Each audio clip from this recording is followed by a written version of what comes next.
What's up, folks? It's Konrad once again for my Sketchy Goodness, joined by the amazing Keith Grachow. Keith, how you doing, bud? Good. How you doing, my friend? I'm doing good. I wish I was looking as good as you, though. Just all come together today. The colors are popping. The beard is Yep. looking amazing. Yeah, because I do so much grooming. It's all it's like I just throw whatever it's closest to me on, and because you're only seeing from here on up, so from here down, it's like cut off. There's Yeah, nothing. it's Oh, just boxers, dirty socks, and yeah, yeah. whatever, right? Yeah. Um, well, you know what? For episode 23 of My Sketchy Goodness, I sort of as I've been doing some editing to create some social clips for the folks out there to enjoy, I've been sort of seeing what we've previously talked about, and we've kind of Mm, touched on a lot actually. mm-hmm. How to prep for cons, how to stay motivated, how to sort of allow yourself to be creative and just go with what comes and then define from there. We've talked about perspective drawing, different mediums. We've touched on the various tools that exist in the world to help you be creative, and sometimes how those tools go awry, like AI. Um, so I thought for this one, because we've touched on so much, um, I wanted to kind of, a little bit anyway, turn the reins over to you, Mm. um, and see if you had any particular questions that you've been curious about, from the perspective of, I guess, I would say a comics consumer, um, a more a podcast host. Not that you're not, 'cause that's what you are now. Um, but I would say like I've got a little more experience in that than you do. Is there anything that you've been curious about, or your brain's sort of racking over? In regards to what you do, or just in general, I guess with in general, yeah. like comic books, like what the world of comic books looks like, kind of thing. Sure. From Yeah. Okay. I mean, yeah, I don't get me wrong. I kind of know what you do, and understand the because I'm you're giving me the questions, and so Oh I yeah. get that. I don't know if I have a curiosity that way. I mean, I guess um, you can always talk about like your process in regards to editing. I mean, that's something that I don't have any particular. Uh, I've never really done it before, so maybe you can talk about what it is about editing that you like, because that's you like asking questions. Um, you're a curious person. Well, okay, well let's take a step back. Why did you want to get into podcasting? Um, I think that is a fantastic question that I don't really have an answer for. I I mean, I guess how I started. So there's a site. I'm actually, are they still running? I believe they are. Oh yeah, nice polished looking site. So there is a site out there called dccomicsnews.com. It's a fan-run, fan-made website, and they do reviews of every issue of DC that comes out. And then they write, well, they'll do interviews, but they also will write about movies, keep up with news, let you know what kind of publications are coming out. But again, this is all done independent of DC Hmm. Comics. Um, so way back when, before I ever started Wednesday Night Reviews or My Sketchy Goodness or any of that, I was living in Hong Kong and I did not have super easy access to comics, which I'm obviously a big fan of. And I wanted to be able to keep up to date, and enjoy those without having to try and convince my comic book store to ship things to the opposite side of the planet. Um, Hmm. so I reached. How did that happen? I think they were mentioning that they were looking for writers to do reviews, and so I applied. I gave them an idea of who I was at the time. Other than just a big nerd, I was not really doing anything. But for whatever reason, they seem interested. So I ended up actually here. I'll bring up the website. Why don't I share my screen while I? Yeah, get in there. I will quickly bring up their site just so folks can see it. Because I mean, shared out where you started, right? So this is their current website today. Um, I imagine you might still be able to find me. Maybe not. I don't know. It's been a while since I've looked. But anyway, so they brought me onto the team and they gave me easy access to comic books. And they were like, hey, so you do a review, let us know what you think. They had a word minimum of, I think, 400 or 500 words, something like that. It was great, right? They would every day, every Tuesday night, I got access to a Dropbox. It had everything that was coming out that week. I could read the review, slip some images into it, do a WordPress thing, and voila, I've got a review, and I have easy access to my comic books. Um, and I just sort of over time, I got more interested in the interview end of it. I've never done one, mind you, but I found it interesting. And having been to enough cons and walked around, even before like I was doing this for me, I still went and talked to the indie people because it was interesting and it was different. Um, and so when I saw other channels like DC Proper or Fan Expo would post stuff where they're doing little interviews with comic book artists, I liked it. And, watching like Conan O'Brien, Howard Stern, all those types of guys in their shows, I was like, oh, well, I like the talking and I find the discussion interesting and different because it exposed me to new ideas, to new people, to artists, and I'm all for that. Um, and then one year I was coming back for summer, and the guys who run DC Comics were like, DC Comics News, they were like, hey, would you want to go to Fan Expo? I was like, well, yeah, I pretty much try and go every year. So yeah, of course. But cool. We're gonna apply for a press pass for the organization, and you're gonna go. And I was like, oh, they're like, sounds good. I'm like, yeah. They're like, cool. Go take some pictures, maybe talk to some people. You know, uh, get something for the site so that we can have content. And I was like, great. I love that. I get free tickets to Fan Expo. I take some pictures. I get to go to this show that normally runs me 120 bucks and I get to do it for free. Sweet.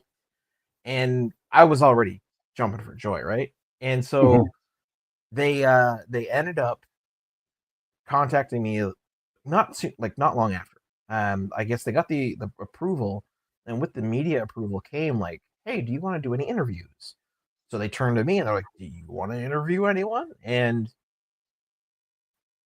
at the time I was really into Batman, right? Because DC Comics at that time, I think they were just about finishing the main run on the Snyder Capullo stuff. And I was like, Mhm. well, no. Oh, it would have been after that. I forget exactly when and what run was out. I'm a bad comics fan, I guess. But anyway, I was really into Capullo, and he happened to be going, and I was like, well, Greg Capullo would be great. And they made some other suggestions, and I was like, anybody, honestly, as long as I can know like 24 hours ahead of time who it is, I can make up some questions. I could do this my first interview. Mhm. And so I heard back like a week later. They're like, so you're going to interview Greg Capullo, and I was like, oh my god, this is sweet. Oh, What that's does that awesome. look? Yeah, right. And I was like, what does that look like? And they're like, well, what's going to happen is a week before Fan Expo, you're going to get a phone call from a blocked number at a specific time. We're going to tell you the time, but you have to pick up the phone. And I was like, okay. And so I in prep, right? I knew I was interviewing him. I made up some questions that I thought were interesting. I got a recorder app on my phone so that when the phone call came in, I could turn on the recorder and just record the thing and then transcribe it for later. And basically, it just kind of happened. I'm sitting there in my living room in my parents' house, and I'm pacing nervously because it's like 5 minutes to and all that. And then all of a sudden my phone goes off and I'm like, oh my God, here it is. Right. So I swipe up and I'm like, hi, this is Konrad from DCComicsNews.com. Who's speaking? And it goes, oh, hi, Konrad. It's Jamie. How you doing? I'm like, Jamie, I'm doing great. How are you? And she's like, I'm good. So Greg's just working, but he's just right here. Okay. I'm like, sure thing. And she hands him over and he goes, Konrad, how you doing? And I'm like, oh, Mr. Capullo, fantastic to meet you. Thanks so much for taking the time. And he's like, oh, Konrad, it's just Greg.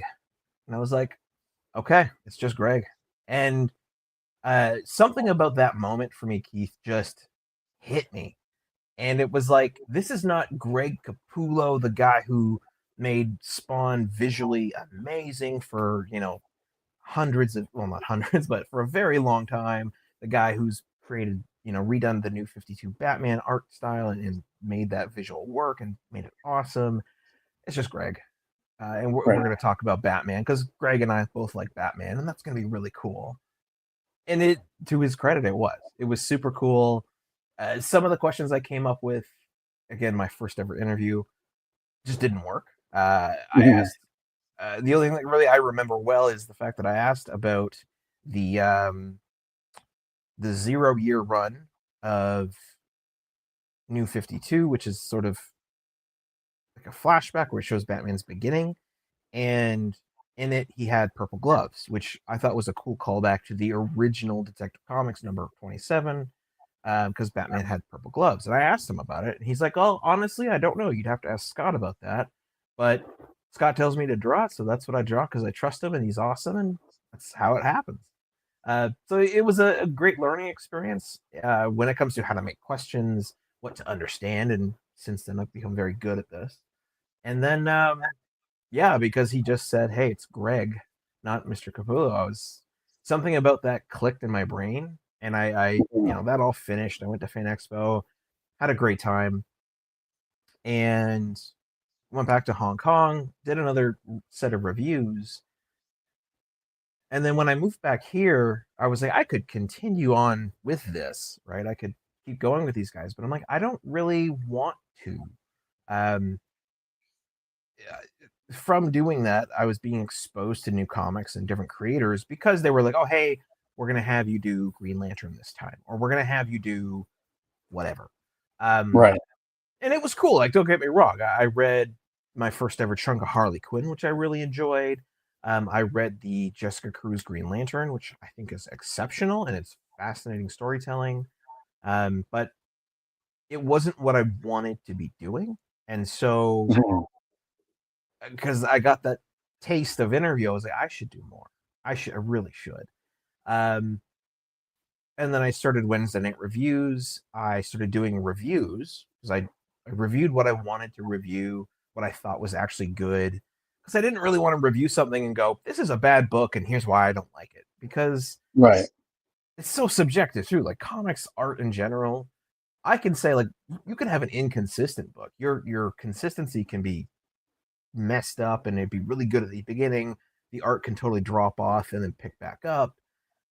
And if there's not like a really good reason for it, why, right? Like I could criticize a book like that, or I could say the writing is poor, the character dialogue is not interesting, the way they interact is not great.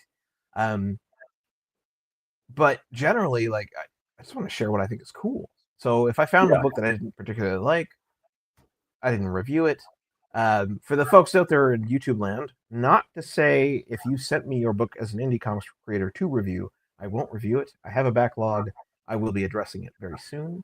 Um, I just, yeah, when it comes to like the big companies, eh. So I wanted to focus on what I wanted to focus on, Hmm. and I think that year that I started doing it at Fan Expo, like I went to Fan Expo, um, I picked up a couple of different artists' books, but Group of Seven Comics was one of them. And I reviewed it. I checked it out. I was like, this is interesting. This is a team of guys. Clearly they know what they're doing. But at that time, they weren't getting as much reach. And I was like, you know what? If I can create a little content and even have one person go and buy a copy because of that, like Yeah. victory, right?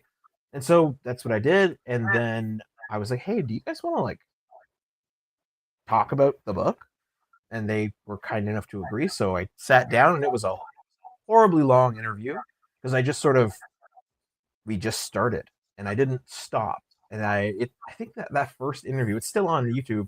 It's like 2 hours or something. Again, totally crazy, but that is what it is. And that's kind of how I got into it. Um, I guess I just think it's more interesting. The interviewing, the podcasting. I enjoyed the conversation behind the art piece because absolutely you can go out and you can make an amazing comic book like Feral the Beast Within here, and everyone can pick up a copy and enjoy it. And I can pick up a copy and enjoy it and review it and have my feelings and thoughts and opinions on it. But there's something about being able to sit down with, in that case, Kevin and Mike, and really talk about the process and what made it interesting and why they wanted to do that story. Mm-hmm. And I think that's what gets my brain ticking. I like the why of what people do. Just like with you, Yeah. why you create the stories you do, why we do this show, all that kind of stuff. Oh, Keith, this is weird. Do you need me Why? to go back to that? No, I have. I'm glad you recognize that it's you. Oh yeah. Wasn't sure. So one of the things that I've always liked about your interview style is that you do ask really thoughtful questions. You do your research, and you know the book, and so you're asking questions that um, are very pertinent and perceptive to the story, and from there, like Mhm. how that connects with the writing, how that connects with the art, the process. And I find that other comic book podcasters may not approach it that way. They may not do that research, or they'll Mhm. ask questions that I can't really answer because it's not pertinent to what we're talking about, right? Okay. And Yeah. so it makes me have to do double work because I'm having to figure out a way to make a connection to a question that isn't really connecting to what the. So, what are some of the things that you can pass on to other podcasters?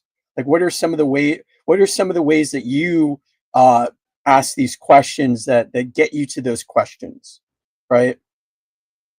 Oh, okay. Yeah. I mean, so the first thing, and one I do want to shout out real quick.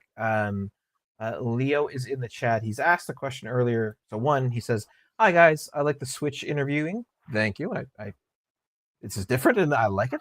Yeah. What were you doing in Hong Kong?" Leo asks, and then about your most recent statement, I agree 100% with Keith. Um, Leo, we will get to Hong Kong in a second. It's kind of a sappy story, but it is what it is, and it's true.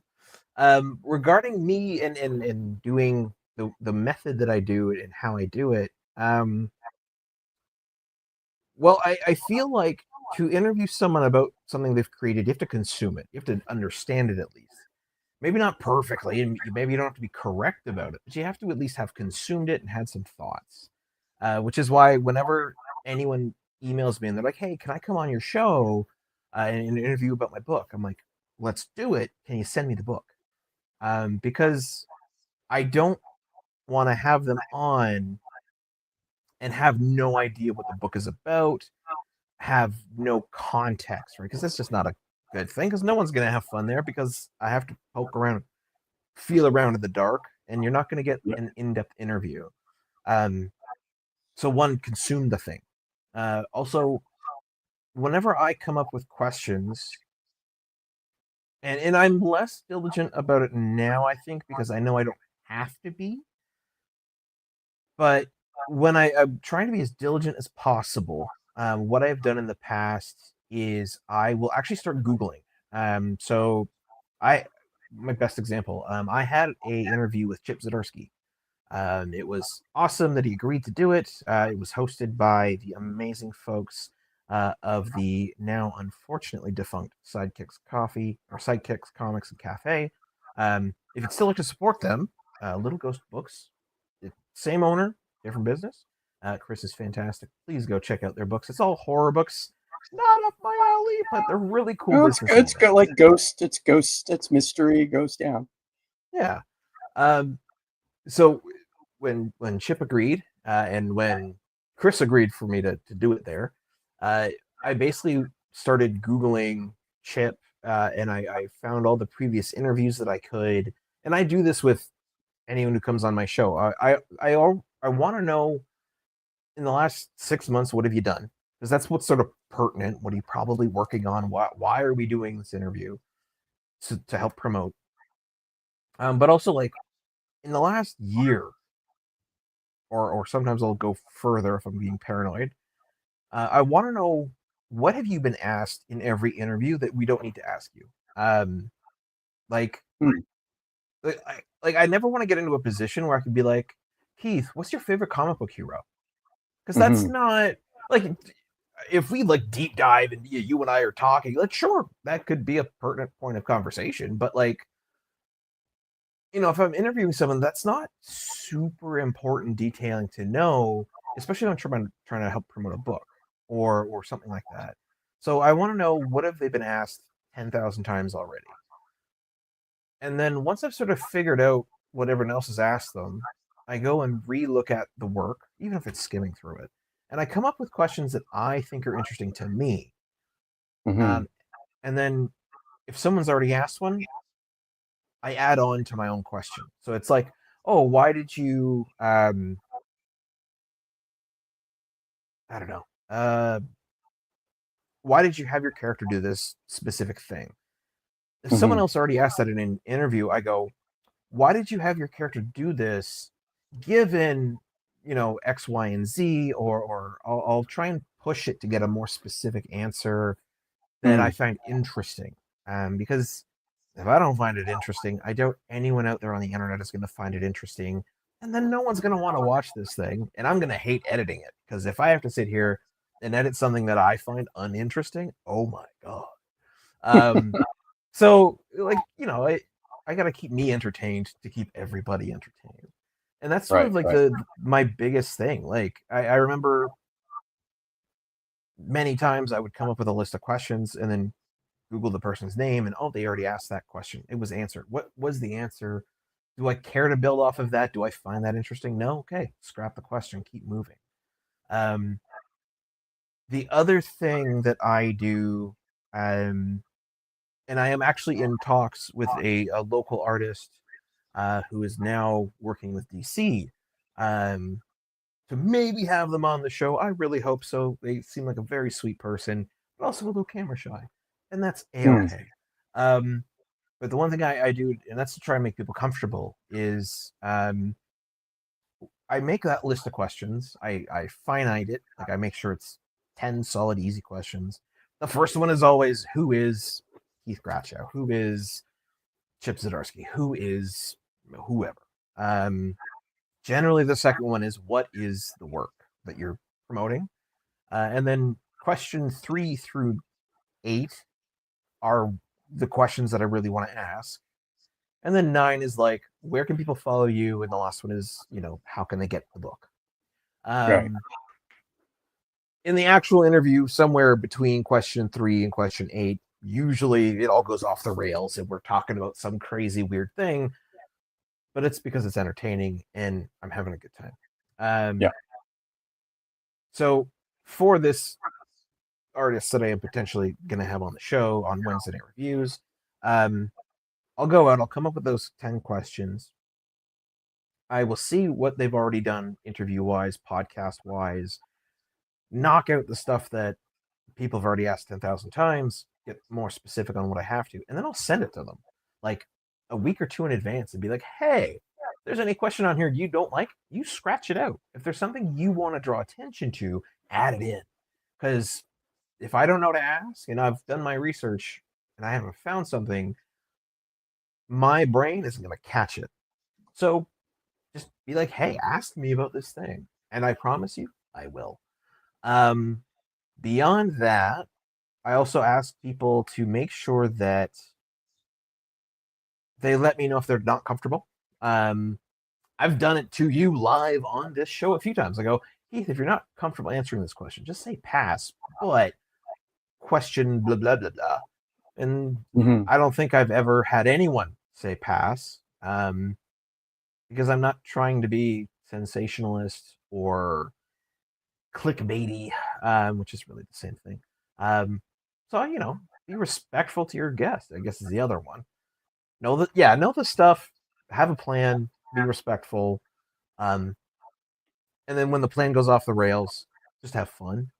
Yeah. I think that's literally all I've ever done. Beyond like, don't be afraid to spend a little bit of money on decent equipment. And by a little bit, I do mean a little. Like this thing here, I spent like $89 and you get two of them. Uh, my camera is not a fantastic camera, but if you're going to put your face on the internet, people should be able to see it clearly, although hopefully not too clearly. My skin is not the greatest skin on the planet. Um, yeah, I guess that's sort of it when it comes to how to do what I do and how to be nice. And I just want to make a fine point of this. As simple as that kind of sounds, do your research, be thoughtful of others by sending them the questions and asking if there's anything they don't want to talk about, asking if there's anything they do want to talk about, and then be willing to go off topic, and ultimately not make it a confrontational gotcha type of Oh interview. God, yeah. You would think like those sound kind of simple, but I've done enough podcasts where that has not happened multiple times, right? Not so much. I've gotcha stuff has been very limited, thankfully, but the Good. unpreparedness or asking questions, and I'm like, I don't really want to answer, not because it's like controversial, but it's not really pertinent to what I Yeah. do, and so it's. I think that those are some really good points for anybody listening who is wanting to potentially podcast, or if they want to be questioned by a podcaster, maybe those are the things that they can say, hey, listen, you want to interview me, please send me your questions, and I'm going to let you know the ones I don't want to talk about because I just don't really, they're not interesting to me. Maybe Yeah. I'll throw in a couple that are interesting to me, and then you can do your research and figure out how to make that happen, right? Because I mean, I think it's important for both parties to you know want to be part of that conversation, right? And if one party is just like, I don't want to even be here because this is just not interesting to me, You've already it's not going to lost. be So, interesting to the viewer, right? and on the point you made, and quite excellently so, um, like when it comes to the gotcha questions and making sure you're asking questions someone wants to be asked, unless you are a true journalist, which I don't believe I am a journalist in any capacity. Let me be clear on that one. I'm not adhering to journalistic integrity. Um, my goal is to help promote a product, help promote an artist, whatever, help promote a creative pursuit. And so the best way I can do that is get people's eyes and ears on it, and then provide them links so that they can click and buy.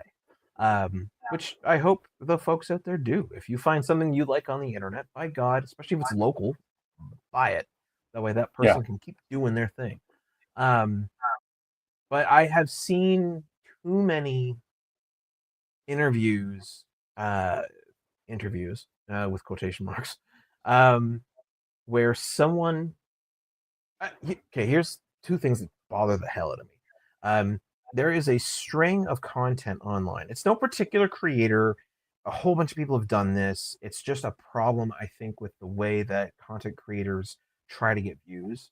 But there's a whole string of things right now where people are going to anime conventions, finding people who are dressed up in costume, but in costumes that are not particularly of a character, right? So it's not like, oh, that is a costume of Goku. Maybe someone's got a bit of a fursona because they're a furry on. Maybe it's a blend of a costume and a furry thing, or a blend of costume and alt gear, or maybe they've just dressed up in an alternate fashion than like the normal. Um, and they'll ask those people stuff like, the first question is like, "Oh, what's your favorite anime? Oh, what brings you out today? Oh, so what do you think of trans people?" And it's like, "Whoa, hold on, what's the whiplash there?" Like Yeah. that kind of like the dropping that bomb of a question in the context, because they load it and they ask it quick, and then they ask that third question of like the ha, and that's just Right. not cool, man. Like God, No. um, like I think that's just really cruddy to do out in public, where if I set myself up with a camera and a microphone and just invited people over, okay, cool. Theoretically, I might have some license to just be a bit of a weirdo, but I don't know. That just it feels wrong, and that bothers me. Um, Well, and again, there's a sorry to interrupt. I just want to say that I think that when somebody does something like that, they're more concerned with getting more likes, getting oh yeah, more subscriptions. But yep, the kinds of people that like that kind of stuff may not be the kinds of people, it's a particular kind of audience that likes that gotcha type of interviewing. And so, yeah, or they like watching train wrecks, right? And I think that, um, yeah, fine, there's a space for that, but there's also a space for kind, empathetic, yeah, um, um, types of podcasting or social media that there's a pretty big audience for, I'd imagine too, where you just feel good about it, and there's yeah, something wholesome about it. We don't, we're not delving into anything controversial, other than, I mean, we do talk about things where you can talk about things that are hot button issues like AI hmm use, and maybe something connected with the comic book world. But I think if you do it in a way where um, both parties are coming at it from a place of empathy, then yeah. you can navigate that in a way that is not gonna hurt people. All right. Exactly. And it's not even hard to do, mind you. You just have to have a bit of tact and, like you said, empathy. Um, and like if you're going to get into a conversation that can be politically charged, it's very easy to, even with a random person, feel out quite quickly whether or not that's a welcome conversation and Yeah. go with the flow. Um, but yeah, like the other thing that really, I guess, irks me when it comes to podcast shows that I've seen is when the host of said show wants to put themselves ahead of their guest. Um, so when I'm interviewing someone, like my understanding and my mentality is, while I host this show, it is the hour-long show of let's talk about the creative pursuit. And in that situation, I'm not the most important person in the room. The other guy is, or the other lady is. Um, I've had other people go, "Well, Konrad, you shouldn't say that about yourself," and I'm like, I get it and I appreciate it, but like the subject, the content, the reason, the impetus is what this other amazing human being's capable of doing, and in my case, it happens to be people who make comic books. I very rare like this for me right now is a little weird. I have talked a lot right now. Apparently, I'm quite good at it because it's been like 34 minutes near solid. Uh, but it's I think that approach that like for me, I've been in some funny situations where um I've had people come on the show and the episodes are still up. Like I haven't taken anything down from Wednesday Night Reviews at all. Um, but there's been the odd episode, and I can't remember exactly who it is. So people go watch Wednesday Night Reviews, my interviews. But there's been one or two where I have that list of 10 questions, and it's like, all right, cool. So who are you? What's the book you make? And I ask that first question, and it starts this cascade of answer. And every once in a while, with someone who does this to me, and I love it, I have to just give a little nudge of like, hey, steer it towards this thing that you're already talking about. I'm just going to direct you a little bit, but they just kind of go. kind of like I am now. And I have had them at the end of the hour-long interview where I've had to kind of cut them off to be able to end at the hour. Um, Mhm. the credits roll and all that stuff. And then afterward, when it's all said and done, they're like, "Oh, I'm so sorry if I rambled." And the first thing I've always said to them is, "Don't be sorry. That's you. You're the reason we're here. You talked about your book that you're passionate about and you've worked on for so long. I'm not surprised it happens." Um, and that always makes me laugh. They're like, "Oh my god, I'm so sorry if I like rambled." I'm like, "No, that's why we're here. Like, it's all good." Um, Well, yeah, like I so I was just going to say, so to your point, and I'm going to take on the mantle, putting on my hat of a podcaster, podcast host, is that you can navigate the questions a bit to let the person talk, but you can kind of steer it in a direction so that it yeah, stays within the area of what you think the audience is going to want to hear about that person. Because you may have a very interesting person, or maybe what they do is very interesting, and your audience wants to know about it, and this person's talking about their cat for 35 minutes. And while you don't necessarily want to dissuade them from talking about their personal life, if that's what they want to talk about, you want to kind of go, we're so happy that your cat is going to live after that episode. How do you integrate like that, when you get really concerned about like things that happen outside of your work? Does that go into your work? And so then you can start yeah. to take that, right, and figure out a way to um, get them a little bit more in point so that the audience will keep on listening, right? And so I Oh guess yeah. I guess for you, like, what are some of the ways that you happen to do that? Like, do you have um like questions that you can go to all the time when that happens? Are you just like kind of thinking on your feet when you're trying to navigate those people? Like, what are some of your little tricks, little tips that you can use to help get it the way you think it needs to go? Well, so I guess the first thing is when someone's not letting you get in a word in edgewise. Because this is a video format and you can see me. One of the things that I have used before is I've actually just done this. I've gone and there's a question coming out of me, and that'll make someone stop. They'll be like, "Oh, and yeah," and there's nothing wrong with that, right? Like if you need to stop someone from uh, following the rabbit hole, especially if it's not something super pertinent, um, is a great way. Just and they'll be like, "Oh, yes." The other thing, and it's a skill I've developed. I don't have to use it often, which is wonderful, but I've developed it. Is just sort of figuring out how to chain the question back around. So you mentioned like someone's talking about their cat. Um, one thing I did to someone because they were talking about a pet at the time. I believe it was a dog, but it might have been a cat. Um, I asked them because I always think it's cute when people put in. I don't want to call it an Easter egg, but when they put in little jokes or stuff in the background of comics. So if someone was going off about their cat, I'd be like, "Oh, actually, have you ever put your cat in your book?" And then they'll go, "Oh no, I haven't put my cat in my book, but you know what I did put in my book was blah blah blah blah blah blah." And just sort of, you don't have to stop anyone, but I find it sometimes when someone's rambling like that, it's hard to stop them.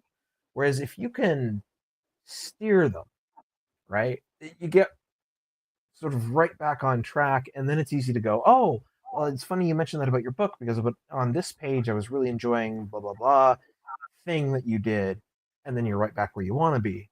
So it's not hard to redirect.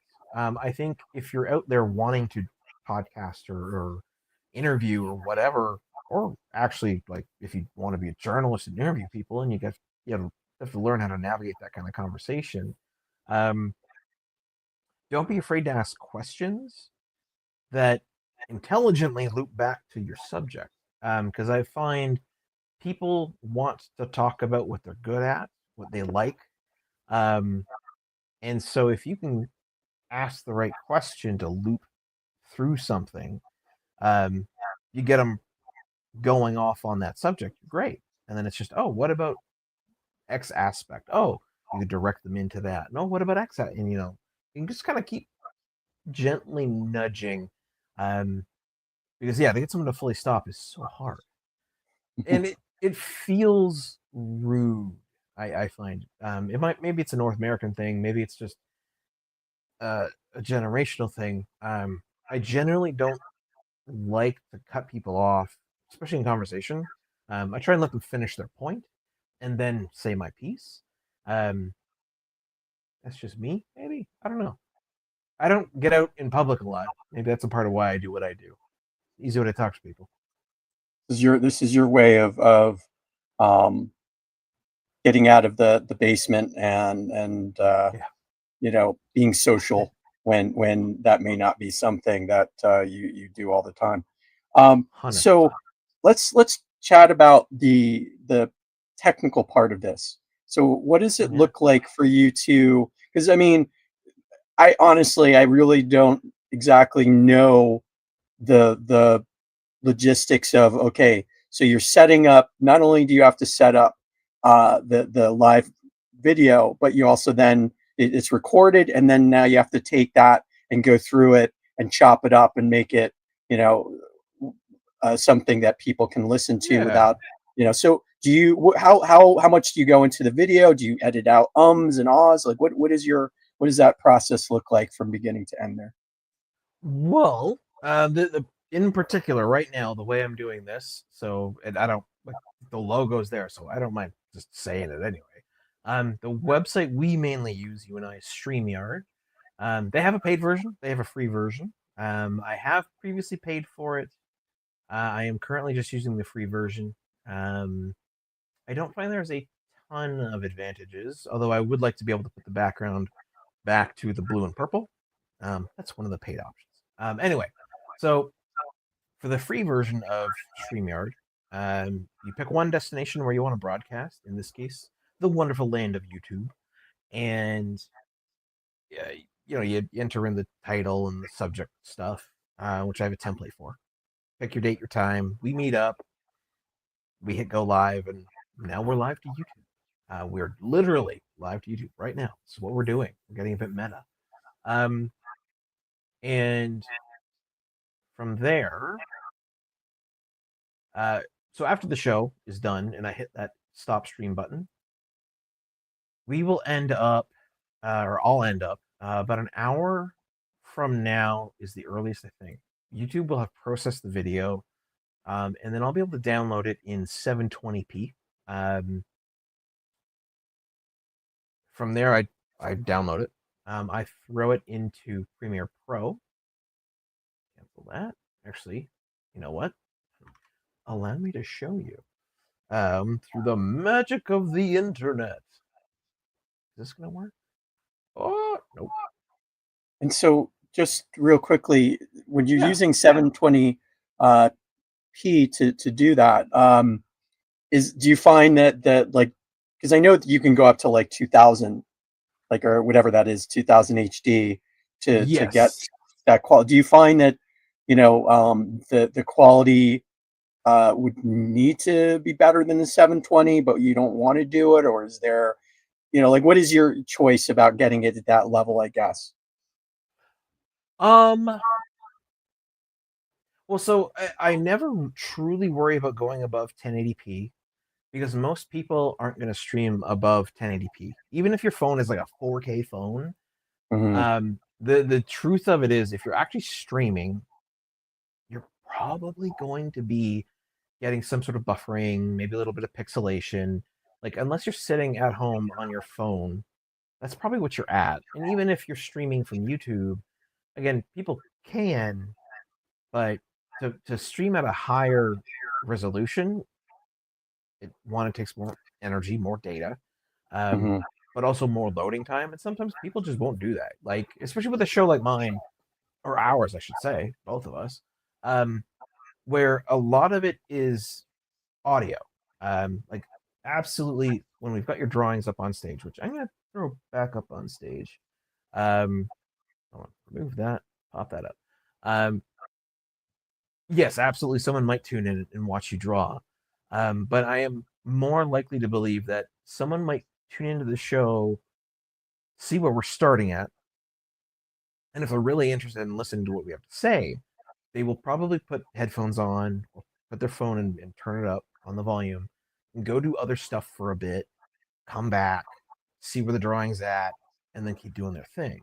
Like Hmm. checking in every 5, 10, 15, whatever.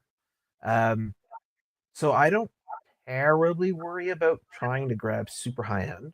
Like I said, 1080p usually pretty good.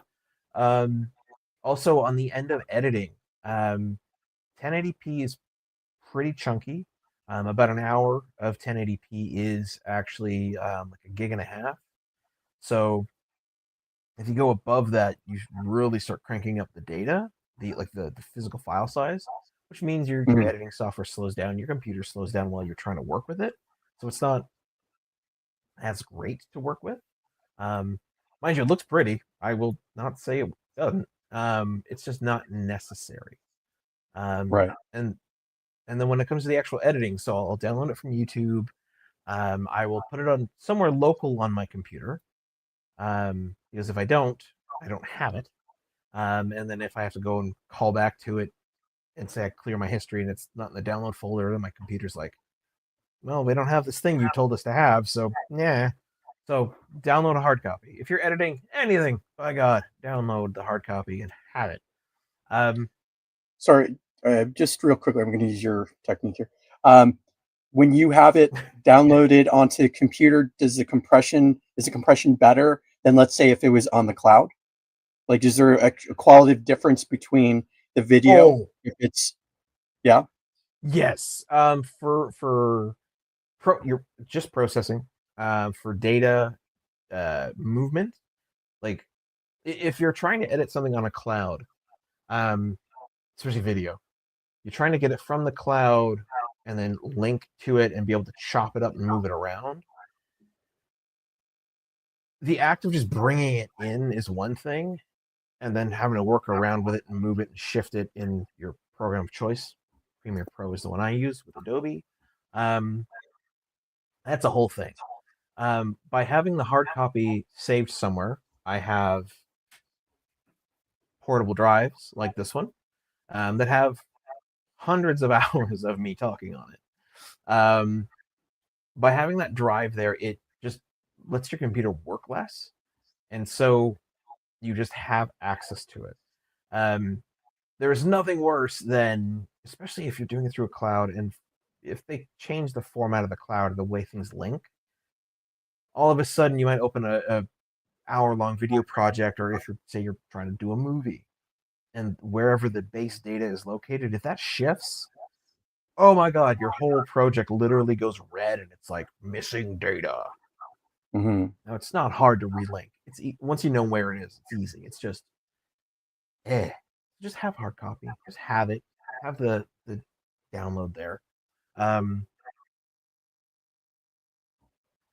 so then yeah, I'll take it. I'll throw it in here. Like this is literally Sketchy Goodness number 21, as you can see, when you did Conan for us. And so basically, I will go through and with us, and I am the worst for this. A lot of platforms they want a video under 60 seconds. So what I have to go through is, you mentioned earlier, the ums, the uhs, but just even in natural human speech, I literally just did it. We have these pauses that allow us time to think, gather our thoughts, grab the right word that we want to say for the right time to make sense. Very normal. These long, I do it all the time. I'm horrible for it. That's why I speak so slowly. Um, but when you do that, I wonder if I can show it in the audio right here. Okay, so this little chunk where there's just nothing, that's between phrases or words because you're taking a pause when you're speaking. I do it too, all the time. Uh, Yeah. that unfortunately, drags out a clip. So when I've gone to edit something to be a minute, like this clip here from you from same show, episode 21, I've taken out the ums and the uhs, but there are also times where we will repeat ourselves or we'll say something one way and then reword it to clarify. One I've just done again. That kind of repetitive speech, we don't need it, especially for social media clip. So I go through, I take that, I chunk it up, and like you can see all the individual cuts here. So like that'll be 3 syllables, another syllable, and I've taken out something in between. It's just a matter of sort of going through, and when I'm doing it, I'm trying to get to the essence of exactly what you're saying, but also, and this is the hard part I find, keeping it true to the way that you're speaking and what you're speaking about. Mhm. Because I never want to have any end product be robotic in speech, but also like so much of what makes us us and us interesting is the way we speak and the message we convey. And if I'm doing something that takes that out, well, I've kind of ruined it, and I don't think that's right. Um, there are thankfully some things you can do. So there's in Premiere Pro, you can set it up to transcribe the whole thing. So I can drop a whole episode or multiple episodes in Premiere Pro, and I can say, "Hey, transcribe this whole thing for me," and it's really good at doing it. And I can even set it, "Hey, we have 2 speakers," so it'll be like speaker 1, speaker 2, me and you, and it'll track ums and uhs and ahs and pauses. And then you can actually further go in and filter out, hey, take out ums, uhs, pauses, and it'll do it. Mm. But I think, and maybe I'm wrong for doing it, but I think some of them are necessary and I like them. Mind you, I will say, as an editor, it is also horrifying to edit yourself to be perfectly without ums and uhs. And you learn a lot about how you speak when you do it. And I think because I mean I still say ums and uhs a lot, but I think because I've done that, I am more apt to just not say something than to fill it with ums, which is just a weird speech thing. Yeah, I was going to ask what it's like having to listen to yourself. Do you have to, like, I guess, compartmentalize what you're doing versus what you're saying, like looking at your flaws versus just kind of making it more objective and going, these are 2 people talking. How do I make for a compelling edit? I think yeah, it's kind of riding the line, right? Like I can Yeah. go through a clip and absolutely cut out every and ah, every pause, and it the video itself gets to look weird and unnatural. Like, because Mhm. like you watching me talk, my head bobs, I sway, I move my arms, whatever. But when you go and do that, when you chop out every little thing that you can and still have the words there, the clip ends up like this weird laggy thing because you're taking out all the in between and it just looks weird.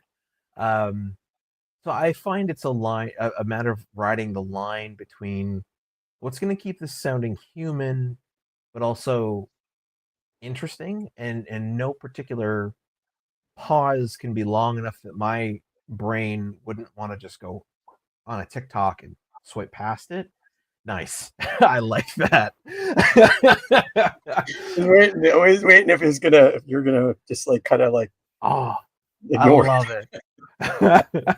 No, that's so it's true. The other thing I've learned is I and I don't know why I do this. I'm sure some speech pathologist could tell you. I think I just do it because it's a interesting enough filler word, and that's the word, by the way, that it works.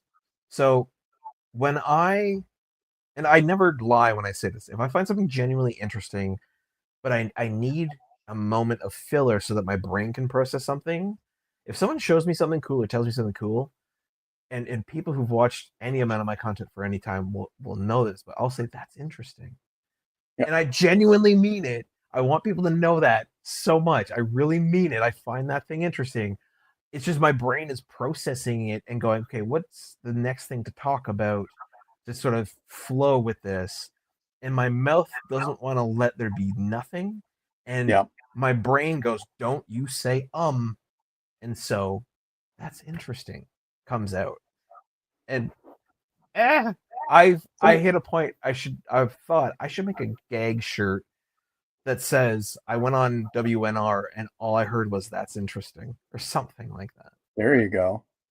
So see, now I should have put that's interesting going around your head versus that. Either one works.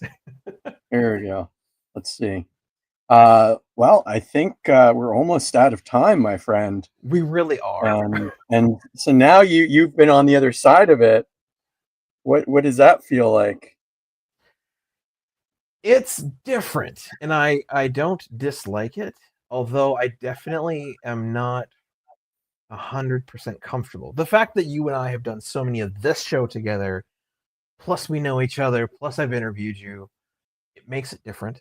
Absolutely. It feels different. Like if I was going to go and be on someone else's podcast, especially if they didn't tell me what I was going to talk about ahead of time, I might not do it. And that sounds so bad because I had so many people be like, I've never done a show before. I'm really nervous. And I'm like, you're going to be great. Don't worry about it. I got you.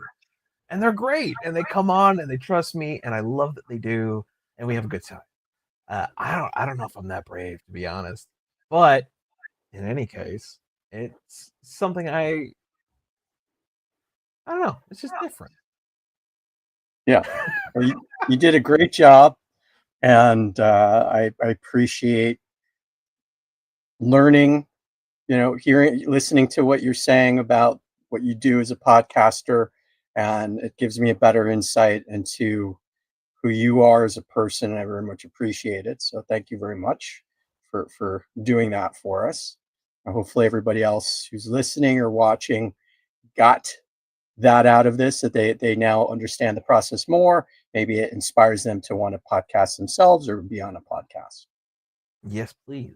And I will, on that note, I will say this. There is a running joke on the internet right now. Oh, look, two more white guys talking about something.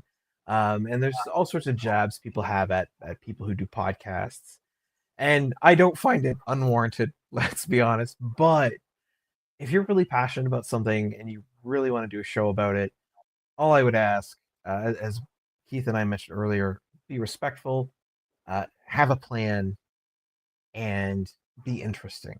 And by interesting, I don't mean to other people, be interesting to you because you will find the people who like what you like and they will love it. Like I love people doing comic art and look, Keith did this amazing drawing of me and that's so cool. That's But interesting. that's interesting. But yes, Keith, absolutely. Once again, thank you so much for taking the time to come on and host this wonderful show that we've made together. Uh, I look forward to the next one, whatever it's going to be about. We will figure something different to talk about. And For sure. yeah, in the meantime, I guess really quickly, while we have 30 seconds left, um, do you have anything coming up that people should know about so that they can support you? Oh, thanks. Yeah. So I will be at TCAF, which is, I think it's June 6th or 7th, I want to say. Is But that soon? it's that soon.